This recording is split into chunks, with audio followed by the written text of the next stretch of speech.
Salut la gang, bienvenue sur mon YouTube. Aujourd'hui, on va marier deux bonnes idées qu'on rencontre sur beaucoup de vidéos sur Internet, le Rocket Stove et le brûleur à l'alcool. D'abord, un Rocket Stove fait avec deux cannes de café, puis un ventilateur de PC, toute la récupération, donc ça coûte pratiquement rien à fabriquer.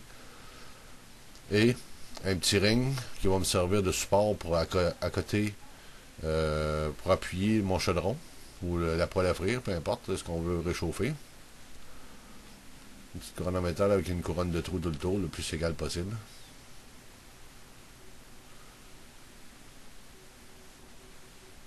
Mon brûleur à l'alcool.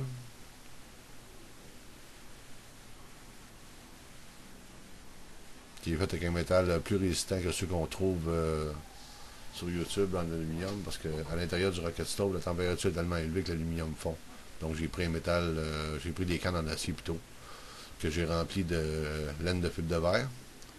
Ça peut contenir jusqu'à 16 onces d'alcool de bois, plein à rebord, ou d'hydrate de méthyle qu'on trouve dans tous les Home Depot, si on veut, tous les grosses quincailleries.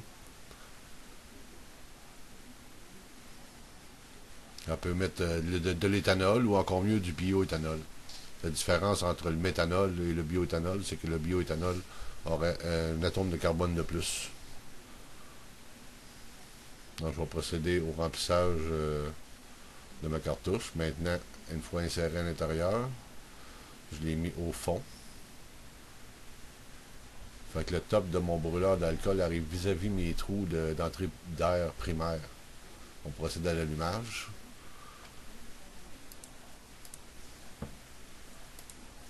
On laisse passer un bon 30 secondes, là, le temps que ça se réchauffe avant d'allumer le ventilateur.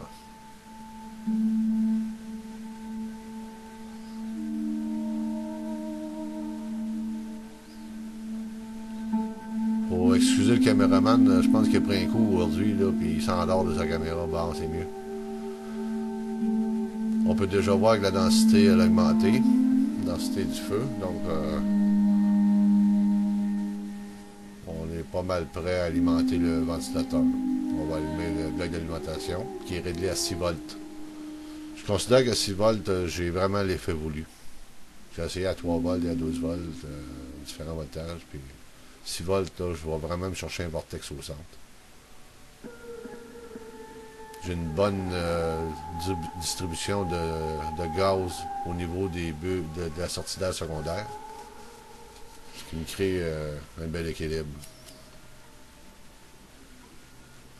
Ça, c'est à 6 volts. On a une bonne densité. Maintenant, à 12 volts, là, c'est les flammes de l'enfer. La chaleur que ça dégage, c'est incroyable. Je vais baisser à 3 volts.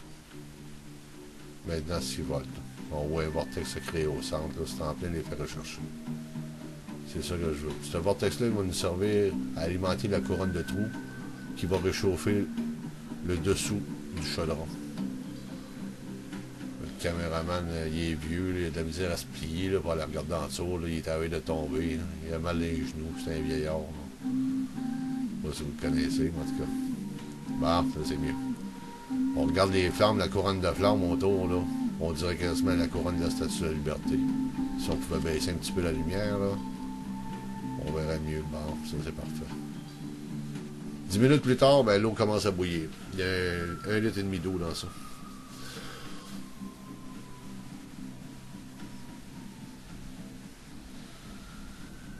Ce qui est pratique avec l'alcool, c'est qu'on peut s'en servir à l'intérieur comme à l'extérieur. Ça dégage énormément de BTU. Ça prend pas beaucoup de place. C'est un liquide qu'on peut trouver dans toutes les quincailleries. Pour bien aller en panne d'alcool ou de méthanol, on peut toujours utiliser du bois, tout simplement.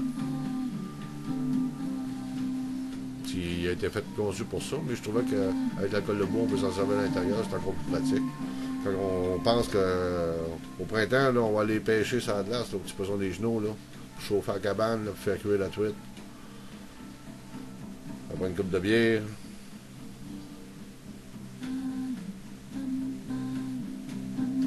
Très bel effet.